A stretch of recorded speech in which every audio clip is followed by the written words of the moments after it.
강력한 견제와 제재를 말씀하시면서도 평화와 대화를 강조한 문재인 대통령이 가장 품위 있는 연설을 했다. 라고 박지원 전 대표가 칭찬을 하셨네요. 예. 이게 박지원의 노련한, 어쩌면 정말 나쁜 의도로만 보면 이간질이에요. 안철수가 국중주의 택해서 막 욕 먹고 있고, 문재인 대통령은 김명수 대법원장 임명도 할 수 있게 됐고 유엔에서 연설도 했잖아요. 네. 근데 자기 입장에서는 안철수가 꼴보기 싫은 거야, 자기 당에. 그래서 문재인 대통령을 이렇게 한끗 치끗 세워줌으로써 안철수에게 너 들어 이렇게 하는 그런 시그널도 저는 있다고 보는 거예요. 박지원 전 국민의당 대표의 말이 저는 굉장히 중요하다고 봅니다. 그러니까 사실은 트럼프도 김정은도 문재인 대통령 지지율 유지하는 데 좀 도움이 돼요. 어쩜 저렇게 격이 다를까 하는 것들. 그래서 그 박지원 대표가 인터뷰에서 이런 얘기를 했어요. 김정은이 남한과는 대화를 하려 하지는 않지만 김정은도 이러한 상황이 고민스럽기 때문에 문 대통령이 김정은에게 탈출구를 열어줄 수 있는 대화, 북미 간의 대화를 계속 촉구하면 북한은 북미 간 대화 및 미국의 의중을 파악하기 위해서라도 우리와 대화에 나설 것이라고 말했습니다. 그러면서 이제 문재인 대통령에 대해서 극찬한 게 있어요. 오랜만에. 자, 미국과 북한의 막말, 감정적 대응으로 전쟁이 나면 우리 국민, 민족이 다 죽는다. 강력한 견제와 제재를 말씀하시면서도 평화와 대화를 강조한 문재인 대통령이 가장 품위 있는 연설을 했다. 라고 박지원 전 대표가 칭찬을 하셨네요. 예.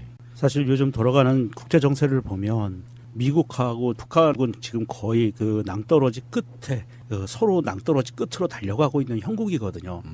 21일 날 김정은이 공식 성명을 발표하고 23일 날 미국이 B-1B 전폭기를 동해에 있는 공해상으로 북한의 최단거리까지 역사 이래로 최단거리까지 접근을 했고요. 폭격 훈련을 비행 훈련을 했고 거기에 따라서 또 북한에서는 김정은 그 성명의 뒤를 이어서 평양 시내에서 대규모 반미 집회가 열렸어요.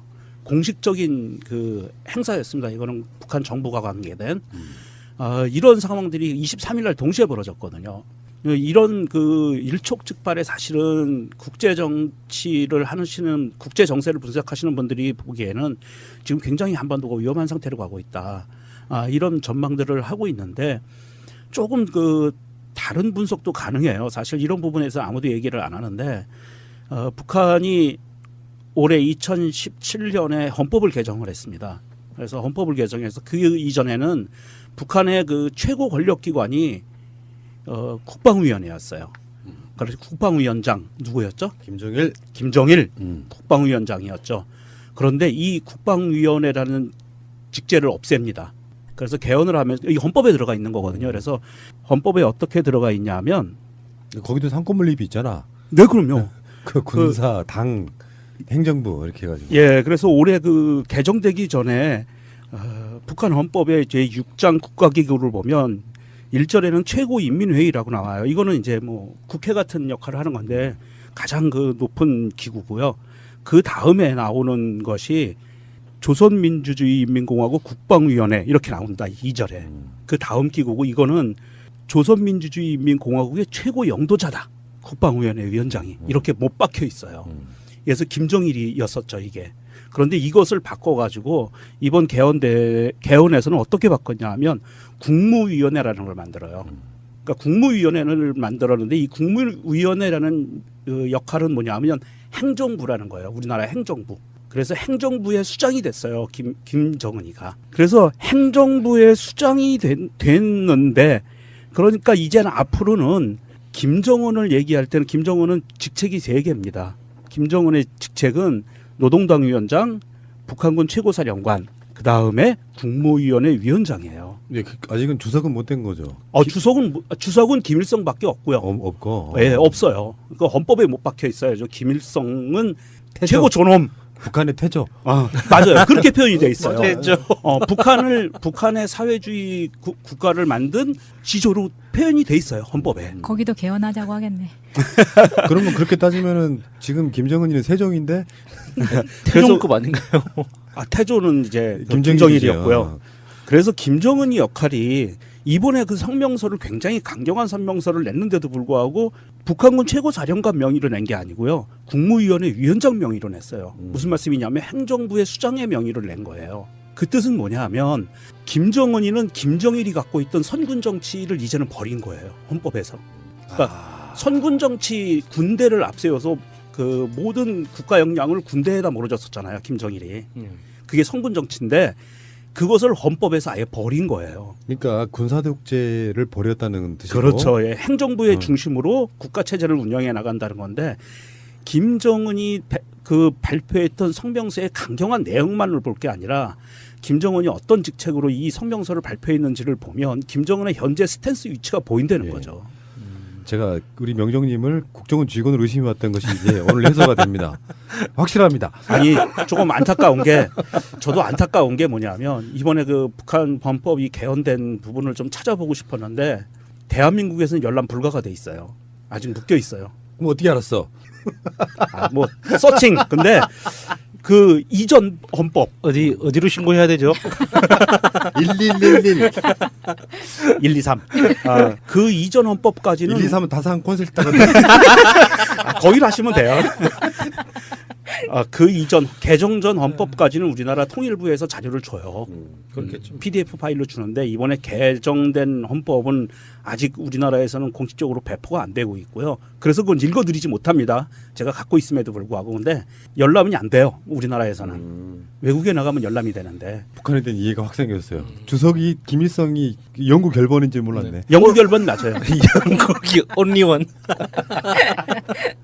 이게 재미로 볼 거는 아닌데 한번 제가 북한 헌법의 전문을 읽어드릴까요? 지금 안철수 깔 시간이 없어요. 잠깐만 읽어드릴게요. 여기 보면 조선민주주의인민공화국은 위대한 수령 김일성 동지의 사상과 영도를 구현한 주체의 사회주의 조국이다라고 돼 있고 두 번째가 중요합니다. 위대한 수령 김일성 동지는 조선민주주의인민공화국의 창건자이며 사회주의 조선의 시조이시다. 이렇게 돼 있어요. 맞네. 헌법에 이렇게 돼 있어요. 맞네. 태조 맞네. 네. 헌법에 이렇게 박혀 있어요, 아예. 그게 백두혈통이라는 거죠? 그렇죠, 백두혈통. 시조. 그러니까 우리는 뭐 그거를 비판하고 말고를 떠나가지고 북한은 왕조 국가라는 것을 그러니까 시조라고 하니까 왠지 아래서 나왔을 것 같은 느낌이 확 드네요. 차라리 그냥 왕으로 하지 왜 뭘 뭐 정은이 왕, 정일이 왕 이렇게. 근데 우리 입장에서만 바라보는 관점이기 때문에 예를 들어서 민주주의라는 게 그런 거 아니에요? 국민들이 그렇게 생각하고 있다면 우리가 거기에 대해서 간섭할 수 없는 거. 네. 오랜 시간 동안에 세뇌도 한몫을 했을 거라고 생각이 들고요. 그 왕조 국가임을 인정해 달라가 사실은 핵 보유국 인정해 달라보다 훨씬 더 뒤 안에 숨겨져 있는 말이다. 저는 이렇게 보거든요. 알겠습니다. 어쨌건 간에 문재인 대통령이 품이 있다고 말하는 건 굉장히 극찬이거든요. 상대 당에 대해서. 그렇죠. 예. 이게 어떤 분위기냐면은 이게 박지원의 노련한 어쩌면 정말 나쁜 의도로만 보면 이간질이에요. 안철수가 국중주의 택해서 막 욕 먹고 있고 문재인 대통령은 김명수 대법원장 임명도 할 수 있게 됐고 유엔에서 연설도 했잖아요. 네. 근데 자기 입장에서는 안철수가 꼴보기 싫은 거야. 자기 당에. 그래서 문재인 대통령을 이렇게 한끗 치컷 세워줌으로써 안철수에게 너 들어 이렇게 하는 그런 시그널도 저는 있다고 보는 거예요. 근데 안철수가 최근에 자유투표 했잖아요. 자유투표 합시다. 당대표로서. 네. 거기에 대한 세 가지 쉴드를 했어요. 스스로. 네. 예. 처음부터 자유투표에 맡기고 제 의견은 이야기하지 않겠다고 했는데 갑자기 투표 당일 몇 시간을 앞두고 밝히는 것은 국민 입장에서는 마지막 순간에 마음을 바꾼 것으로 비친다. 지난 몇 달간 우리 논리와 상관없이 국민은 우리 당이 몇 가지 중요한 고비에서 마지막 순간에 우왕좌왕한 것으로 인식하고 있다. 처음부터 입장을 밝혔으면 몰라도 마지막에 그렇게 했다면 좌고우면하다. 마지막 순간에 또 일관성을 지키지 못했다고 생각했을 것이다. 이 사람아 좌고 우면하는 것이 일관성이야. 차라리 계속 그렇게 하지. 그런 말도 있더라고요. 안철수는 절대로 실수하지 않는다고. 왜냐하면 어떤 선택도 하지 않기 때문에 절대 실수하지 않는다고 하더라고요. 마지막 순간에 마음을 바꾼 것으로 비친다는 게 좀 열받는 게 이런 거예요. 사실은 우리가 뭐 적폐청산이나 사법부 개혁이나 놓고 김명수 같이 확실하게 이건 제가 봤을 때 앞으로 문재인 대통령 임기 끝까지 김명수 같은 후보자 나오기 힘들어요. 네. 어떤 흠결도 없잖아요. 네. 흠결이라고 잡는 것 자체도 흠결도 아니었어 사실은. 근데 이런 사람을 놓고 마지막 마음을 바꾼 것으로 비친다. 뭐 이게 무슨 논리예요? 문재인 대통령과는 아무 상관없이 그 사람이 대법원장 후보자로서 마음이 들고 흠결이 없다면 해주는 게 맞지. 예. 근데 그렇죠. 만약에 당대표라는 게 본인 입장에서 김명수 후보자에 대한 찬성의 마음이 있었다고 하면 어떤 식으로든지 그 마음을 비췄을 거예요. 마음에 안 들었으니까 끝까지 자유투표하라고 했던 거 아닙니까? 그러니까 자기는 김명수 후보자가 마음에 안 들고 문재인 대통령이 마음에 안 드는 거거든. 저는 이렇게 보는 거거든요. 안철수가 뭐 그 후보자에 대해서 고민을 했을 것 같지는 않아요. 이 반대 실드도 가능해요. 만약에 당론이라는 걸 정해서 찬성하라고 했다면 이렇게 반대로 말했을 거예요. 우리는 더불어민주당과 문재인 정부에게 탄압받고 있지만 김명수 후보자가 워낙에 좋음으로 당론으로 선택해서 결정했다. 이렇게 했을 거라고. 그러니까 자기 입장에 따라서 실드가 이런 식이라는 거고. 두 번째.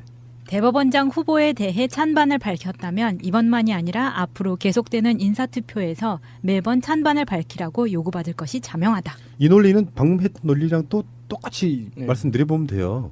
당대표가 당론으로 투표하라고 그러는데 다 따라오는 것도 아니야. 그거는 뭐 전자투표로 남아있는 것도 아니고 예. 수기로 써서 하는 기록이기 때문에 몰라. 그렇지만 예를 들어서 이 반대의 경우 있을 수 있잖아요. 대법원장 후보자건 무슨 후보자건 올라왔는데 너무 안 좋아. 부동산 투기에 병역비리 다 있어. 그러면 어떻게 할 건데? 반대해야지. 그러면 그 다음에 나중에 어떻게 할 거냐고. 인사투표 문제가 아니라 그냥 정치 일반 여러 가지 그 정책의 문제에 있어서도 당연히 찬반 여부를 묻잖아요. 일상적인 질문인 거고 정치인으로서 당연히 답해야 되는 거예요. 그러니까 이것도 착각이라는 거예요. 예. 자기 의견을 밝힌다고 해서 그 당 사람들 우르르 몰려가 따르는 게 아닌데 제가 전에 말씀드렸잖아요. 안철수의 충격적인 패배라고. 예. 김명수 인준해서 표 분석을 해보면 그래서 지금 본인 나름으로는 그 충격적인 패배를 벗어나기 위해서 혼자 계속 자가 발전하고 있는 거예요. 누가 묻지도 않아서 솔직히 말씀드려서.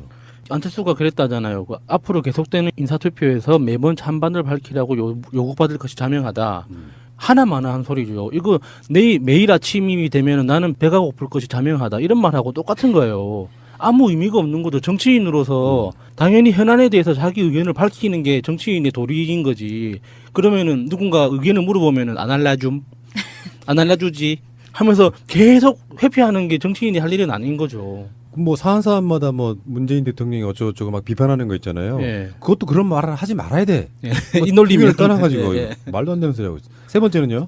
후보자 김명수 대법원장은 제 고등학교 동문입니다. 제 경우는 당대표이기 때문에 재척 사유에 해당합니다. 제가 의견을 밝혔다면 이와 연관을 지어 온갖 억측이 난무했을 것입니다. 와 대단한 논리예요. 진짜 화장실 물 내리는 소리예요. 이건 진짜. 이게 재척 사유라는 게 참. 웃긴다.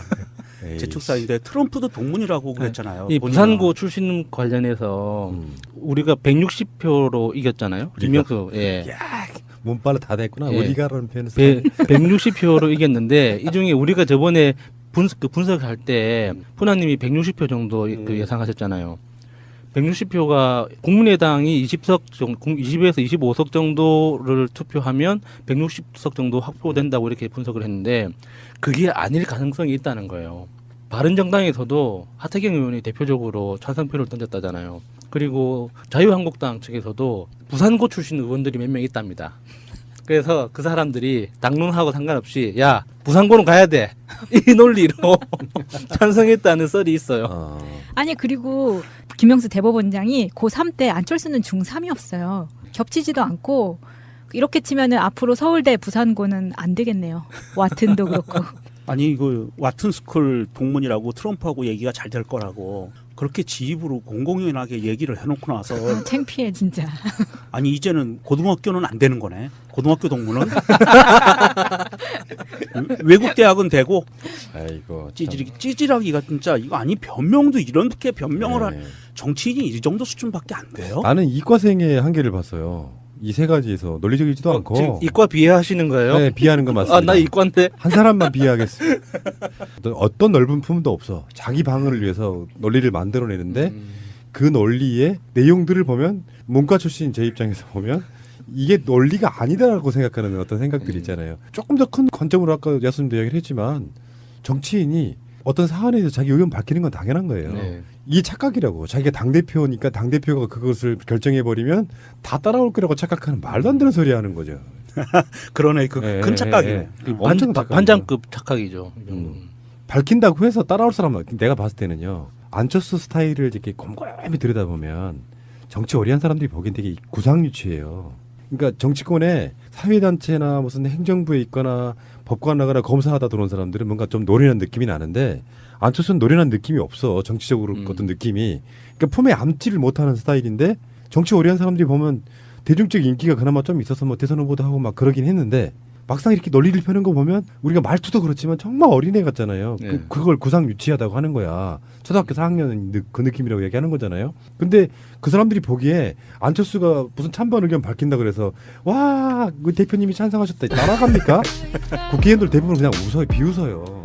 미 전폭기를 동해에 있는 공해상으로 북한의 최단거리까지 역사 이래로 최단거리까지 접근을 했고요. 포격 훈련을 비행 훈련을 했고 거기에 따라서 또 북한에서는 김정은 그 성명의 뒤를 이어서 평양 시내에서 대규모 반미 집회가 열렸어요. 공식적인 그 행사였습니다. 이거는 북한 정부가 관계된 이런 상황들이 23일 날 동시에 벌어졌거든요. 이런 그 일촉즉발의 사실은 국제 정치를 하시는 국제 정세를 분석하시는 분들이 보기에는 지금 굉장히 한반도가 위험한 상태로 가고 있다. 이런 전망들을 하고 있는데 조금 그 다른 분석도 가능해요. 사실 이런 부분에서 아무도 얘기를 안 하는데 북한이 올해 2017년에 헌법을 개정을 했습니다. 그래서 헌법을 개정해서 그 이전에는 북한의 그 최고 권력기관이 국방위 강력한 견제와 제재를 말씀하시면서도 평화와 대화를 강조한 문재인 대통령이 가장 품위 있는 연설을 했다. 라고 박지원 전 대표가 칭찬을 하셨네요. 예. 이게 박지원의 노련한 어쩌면 정말 나쁜 의도로만 보면 이간질이에요. 안철수가 국중주의 택해서 막 욕 먹고 있고 문재인 대통령은 김명수 대법원장 임명도 할 수 있게 됐고 유엔에서 연설도 했잖아요. 네. 근데 자기 입장에서는 안철수가 꼴보기 싫은 거야. 자기 당에. 그래서 문재인 대통령을 이렇게 한끗치컷 세워줌으로써 안철수에게 너 들어 이렇게 하는 그런 시그널도 저는 있다고 보는 거예요. 박지원 전 국민의당 대표의 말이 저는 굉장히 중요하다고 봅니다. 그러니까 사실은 트럼프도 김정은도 문재인 대통령 지지율 유지하는 데 좀 도움이 돼요. 어쩜 저렇게 격이 다를까 하는 것들. 그래서 그 박지원 대표가 인터뷰에서 이런 얘기를 했어요. 김정은이 남한과는 대화를 하려 하지는 않지만 김정은도 이러한 상황이 고민스럽기 때문에 문 대통령이 김정은에게 탈출구를 열어줄 수 있는 대화, 북미 간의 대화를 계속 촉구하면 북한은 북미 간 대화 및 미국의 의중을 파악하기 위해서라도 우리와 대화에 나설 것이라고 말했습니다. 그러면서 이제 문재인 대통령에 대해서 극찬한 게 있어요. 오랜만에 자, 미국과 북한의 막말, 감정적 대응으로 전쟁이 나면 우리 국민, 민족이 다 죽는다. 강력한 견제와 제재를 말씀하시면서도 평화와 대화를 강조한 문재인 대통령이 가장 품위 있는 연설을 했다. 라고 박지원 전 대표가 칭찬을 하셨네요. 예. 사실 요즘 돌아가는 국제 정세를 보면 미국하고 북한은 지금 거의 그 낭떠러지 끝에 서로 낭떠러지 끝으로 달려가고 있는 형국이거든요. 21일 날 김정은이 공식 성명을 발표하고 23일 날 미국이 비원위원회였어요. 그래서 국방위원장 누구였죠? 김정일 국방위원장이었죠. 그런데 이 국방위원회라는 직제를 없앱니다. 그래서 개헌을 하면 이 헌법에 들어가 있는 거거든요. 그래서 헌법에 어떻게 들어가 있냐면 거기도 상권분립이 있잖아. 네, 그럼요. 그 군사, 당, 행정부 이렇게 해가지고. 예, 그래서 올해 그 개정되기 전에 북한 헌법의 제6장 국가기구를 보면 1절에는 최고인민회의라고 나와요. 이거는 이제 뭐 국회 같은 역할을 하는 건데 가장 그 높은 기구고요. 그 다음에 나오는 것이 조선민주주의인민공화국 국방위원회 이렇게 나온다. 2절에. 그 다음 기구고 이거는 조선민주주의인민공화국의 최고 영도자다. 국방위원회 위원장이 이렇게 못 박혀 있어요. 그래서 김정일이었었죠 이게. 그런데 이것을 바꿔가지고 이번 개헌에서는 어떻게 바꿨냐 하면 국무위원회라는 걸 만들어요. 그러니까 국무위원회를 만들었는데 이 국무위원회라는 역할은 뭐냐 하면 행정부라는 거예요. 우리나라 행정부. 그래서 행정부의 수장이 됐어요. 김정은이가. 그래서 행정부의 수장이 됐는데 그러니까 이제는 앞으로는 김정은을 얘기할 때는 김정은은 직책이 3개입니다. 김정은의 직책은 노동당 위원장, 북한군 최고사령관, 그 다음에 국무위원회 위원장이에요. 예, 아직은 주석은 못 된 거죠. 주석은 김일성밖에 없고요. 없고. 예, 없어요. 그 헌법에 못 박혀 있어야죠. 김일성은 태조. 최고 존엄. 북한의 태조. 맞아요. 그렇게 표현이 돼 있어요. 태조. 북한의 사회주의 국가를 만든 지조로 표현이 돼 있어요. 헌법에. 거기도 개헌하자고 하겠네. 그러면 그렇게 따지면은 지금 김정은이는 세종인데 태종급 아닌가요? 태조는 이제 김정일이죠. 김정일이었고요. 그래서 김정은이